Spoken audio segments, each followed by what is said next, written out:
Olá pessoal, tudo bem? É um prazer estar aqui. Hoje eu estou gravando um vídeo especial, esse vídeo é um vídeo especial, onde eu vou falar um pouco sobre a minha experiência, né? Por que eu estou gravando esse vídeo? Qual é o sentido de eu estar gravando esse vídeo? Bom, para quem não me conhece, eu sou Bianca Cirilo, eu sou psicóloga de formação, sou pesquisadora, e considerei importante compartilhar esse conteúdo para vocês entenderem por que eu estudo abuso afetivo, por que o meu canal, por que a minha página no Instagram, por que a minha comunicação nas redes sociais tem sido a partir principalmente desse tema. Até para que vocês entendam a trajetória e saibam de onde eu estou tirando isso e por que eu quero compartilhar esse conteúdo. Vamos lá. Eu sou psicóloga de formação, como eu falei, estudo a questão da violência psicológica e a violência física desde 1996, eu me formei em 93 pela UERJ, e a partir daí eu fui começar a trabalhar com mulheres vítimas de violência. Esse termo abuso nem era muito difundido, e quando eu falo de abuso eu estou falando de uma violência, tá? O abuso é a expressão de uma violência, que pode ser uma violência psicológica, e pode evoluir para uma violência física. Todo abuso ele tem um componente de violência, ele é a expressão, a manifestação de uma prática violenta, que não necessariamente é a violência física, pode passar pela violência psicológica. Muito bem, em 1996 eu tive a oportunidade de conhecer esse trabalho com mulheres vítimas de violência, principalmente a violência física. Foi um trabalho que me desafiou, me impactou muito. Eu era uma psicóloga recém-formada, não conhecia nada sobre isso e me vi naquela situação, né? Escolhi trabalhar num tipo de campo que me trouxe essa possibilidade, o que foi uma decisão muito positiva para mim profissionalmente, porque eu aprendi muita coisa e continuo aprendendo com esse universo. Isso me desafiou porque eu comecei a migrar para outros cenários também que envolvia essa questão do entendimento da violência e o impacto que a violência manifestada aí pelo abuso, o abuso afetivo, como que isso trazia prejuízos para a vida de uma pessoa, comprometia a qualidade, né, de vida dela e principalmente a sua autoimagem, a sua autoestima e a sua condição de continuar a lutar por si ficava muito prejudicada, a sua autoconfiança, a sua autoimagem e uma série de coisas que decorria disso. Muito bem, na clínica eu comecei a atender pessoas, o primeiro trabalho foi num trabalho institucional dentro do serviço público, e a partir dali eu comecei também a atender pessoas no meu consultório que traziam demandas de violência, principalmente a questão da relação tóxica. Né? Essas mulheres que eu comecei, óbvio que estavam em relações tóxicas, mas eu não tinha esse nome na minha cabeça. Esse nome foi aparecendo conforme eu fui estudando. A própria Maria da Penha, ela surgiu depois, então assim, eu não tinha nem esse espectro de análise para entender que essas mulheres tinham uma questão ali mais profunda. Eu fui aprendendo isso na trajetória. Quando eu me deparei com a literatura de relacionamento abusivo, relacionamento tóxico, eu parei para pensar, bom, tem alguma coisa nova aí que eu preciso aprender, que é algo que não é uma clínica comum. Quando eu digo uma clínica comum, eu estou dizendo aqui que a clínica que envolve o abuso afetivo, o relacionamento tóxico, é uma clínica especializada.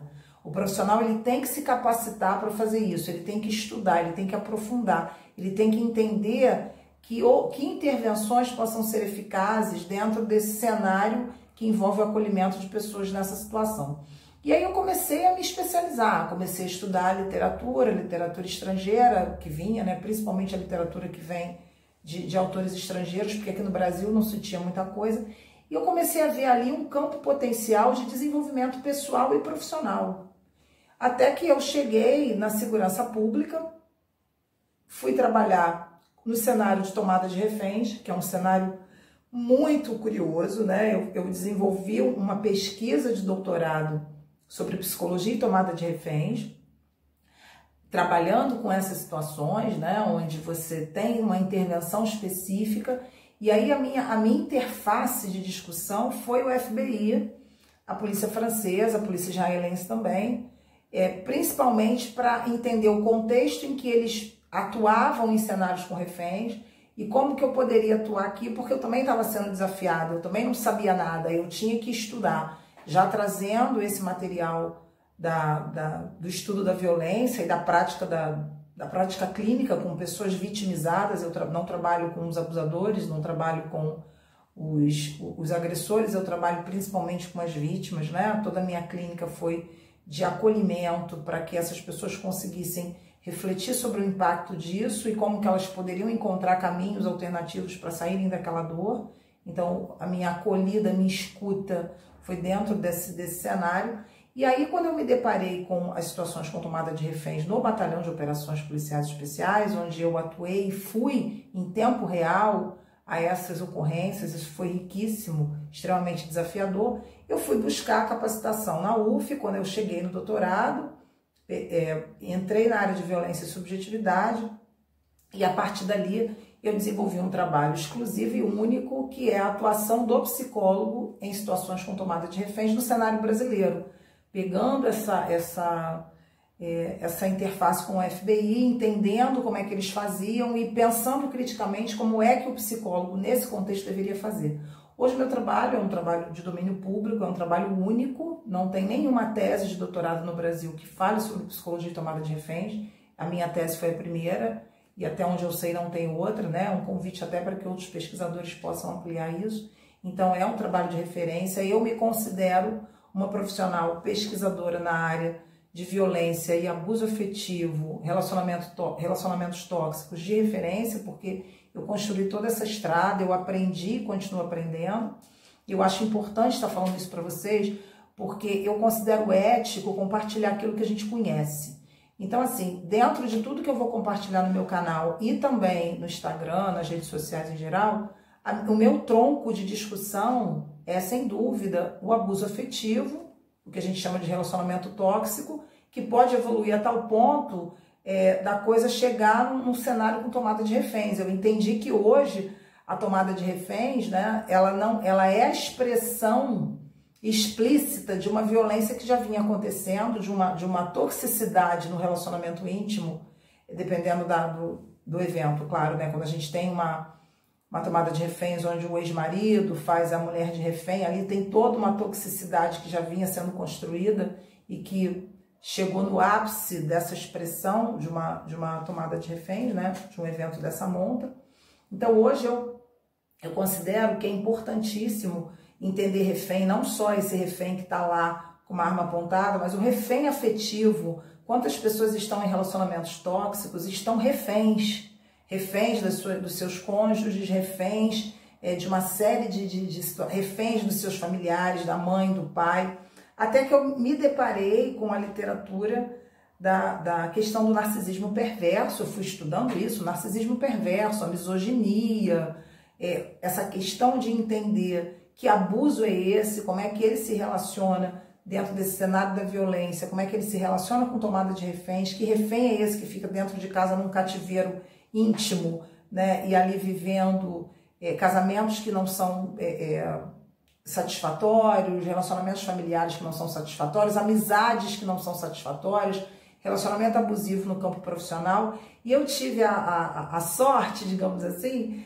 de encontrar pacientes que me traziam essas demandas. Então eu acompanhei, ainda acompanho pacientes nesses cenários que envolvem a vida profissional, assédio moral, chefes abusadores, amigos, colegas de trabalho que são abusadores, relacionamentos de amizade tóxica. Eu tenho casos de todos eles, né, que eu fui tendo essa oportunidade conforme os pacientes foram chegando. Então, assim, eu considero ético estar dizendo isso, porque acho muito complicado a gente falar daquilo que a gente não conhece.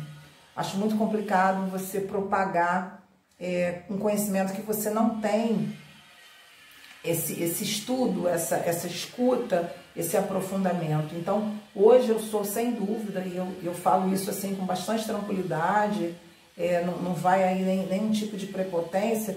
Eu me considero uma das pesquisadoras de referência na área de abuso afetivo, porque de fato eu construí essa trajetória, né? O relacionamento tóxico é algo que eu, sem dúvida, garimpei uma série de conhecimentos para poder entender isso, e até hoje eu estou entendendo, Então eu vou compartilhar, o meu objetivo é fazer com que as pessoas parem para pensar se estão realmente numa relação abusiva, se estão numa condição de refém, o que elas podem e precisam fazer para saírem disso, né? Como é que anda a qualidade dos relacionamentos? Esse é o objetivo da minha prática, o objetivo do meu compartilhamento, ou seja, o que você que está me ouvindo hoje pode parar para pensar e observar como é que está a qualidade do meu relacionamento, como é que é a minha vida amorosa, como é que é a minha vida profissional, como é que é a minha relação comigo mesmo.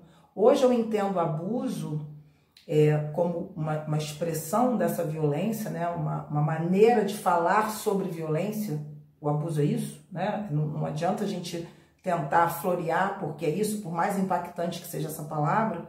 Hoje o abuso, eu já entendo com um pouco mais de profundidade, que o abuso é uma linguagem social que foi sendo banalizada de uma maneira perversa, onde hoje a gente vive numa sociedade abusiva, onde a gente institui práticas absurdas e que vão minando a subjetividade das pessoas, né? Eu entendo, quando eu vejo uma tomada de reféns, quando eu vejo um relacionamento abusivo íntimo, tive a oportunidade de trabalhar com homens também vítimas de violência psicológica, né? Em relacionamentos tóxicos, homens corajosos que tiveram a condição de chegar para uma psicóloga mulher e falar dos seus dramas. Eu digo corajosos por conta dessa cultura machista que a gente vive, né? Onde essa figura do abusador, ela não é só a figura masculina, existe a mulher também, né? Crianças vítimas de pedofilia também atendi, e agora lembrando de mais casos onde você tinha uma mãe também que era abusiva, e isso chocava a nossa realidade cultural, e para mim como profissional eu falava, gente, isso acontece, como que eu estou aprendendo, como que eu preciso aprender, como que eu preciso me aperfeiçoar. Então é uma trajetória de quase 30 anos que eu quero compartilhar aqui com vocês, me sentindo muita vontade para fazer isso, porque eu sei por que eu estou fazendo isso, de onde eu estou partindo e qual é a consistência que eu tenho, teórica e prática, para compartilhar com segurança o meu conhecimento. Então, a ideia desse vídeo é trazer um pouco dessa apresentação mais profunda, principalmente para aqueles que não tiveram oportunidade de conhecer o meu trabalho, a minha trajetória, e convidar todos vocês a acompanharem o canal no sentido de terem informações sobre isso. Se isso interessar você, essa é a minha proposta aqui, né? A expectativa que eu tenho comigo mesma é de poder compartilhar um conhecimento para que gere alerta nas pessoas quanto à qualidade dos relacionamentos e, obviamente, aquelas pessoas que estão em relacionamentos abusivos entenderem a complexidade que é isso e como dar trabalho sair disso. Não é uma coisa simples. Eu me preocupo muito com essas fórmulas mágicas. Faça isso que você sai da relação abusiva. Isso não é verdade, né? Você vai pensar em sinais, você vai pensar, eu vou dar dicas de como é que você pode estar pensando criticamente em sair dessa relação abusiva, mas é óbvio que sair de um cenário desse exige uma ajuda especializada, que o profissional tem que ter essa escuta, porque às vezes até pela falta de conhecimento, como já atendi pacientes, que chegaram vieram de outros profissionais, e você percebe que houve ali um equívoco do profissional por desconhecimento.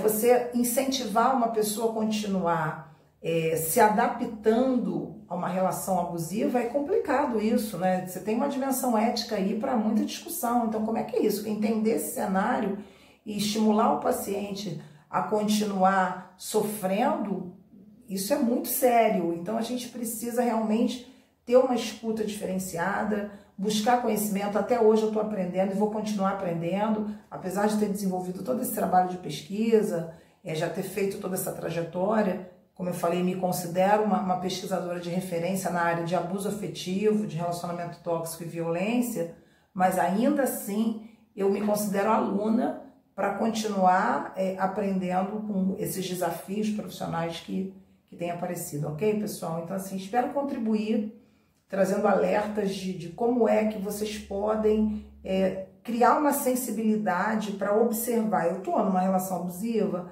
Será que eu venho de uma família assim? Como que eu posso identificar isso para aprender a me prevenir e a conseguir forças para buscar ajuda para sair de relacionamentos em qualquer âmbito que não me façam bem. Porque aí o grande desafio é por que eu continuo numa relação abusiva? Que eu sei que é uma relação que me impacta violentamente. Por que eu continuo? Será que eu paro para observar que existe um grande abuso social, onde a gente vai naturalizando uma série de questões que envolvem falta de acolhimento, falta de autocuidado, falta de cuidado, coisas que passam a ser padrões, criando padrões subjetivos altamente questionáveis e que você vai vivendo porque todo mundo vive e ninguém para pensar criticamente no que a gente tem que fazer para criar mais qualidade de vida e observar que aquilo que até então parecia natural é uma prática manipuladora. Às vezes a pessoa está numa situação de manipulação afetiva com amigos, com pais, com maridos, com esposas, com filhos. Tem filhos também abusivos. Eu mesma lembrei de um caso agora que a filha, né, de uma pessoa que teve a oportunidade de estar comigo, como que ela era abusiva, como que ela manipulava, como que ela trazia uma série de elementos para aquela situação ali que geravam muita dor. Então, assim, terei oportunidade, né, de trabalhar alguns casos, que eu acho que isso é importante, né, para que a gente possa entender essas esferas a violência dentro no cenário profissional, no cenário familiar, no cenário das amizades, no cenário amoroso, que acaba sendo a mais comum, né? Muitas mulheres vítimas de relacionamentos tóxicos, homens também em relacionamentos tóxicos, como eu falei, tive a oportunidade de atender um menor número, mas tive a chance de entrar em contato com isso e é muito rico, apesar de doloroso. Então, assim, a ideia é que a gente possa propagar, que eu possa propagar o canal.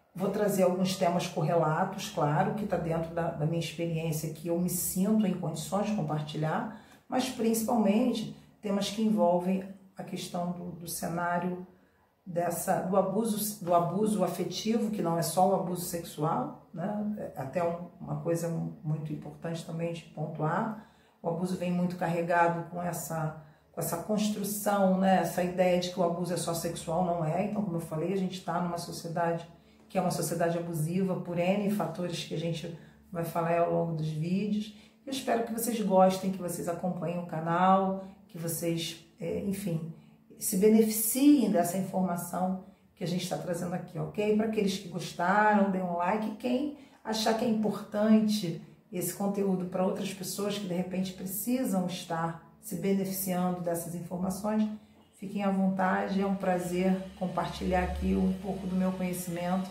daquilo que tem me beneficiado, e eu espero que beneficie vocês também, ok? Forte abraço, gente. Até a próxima.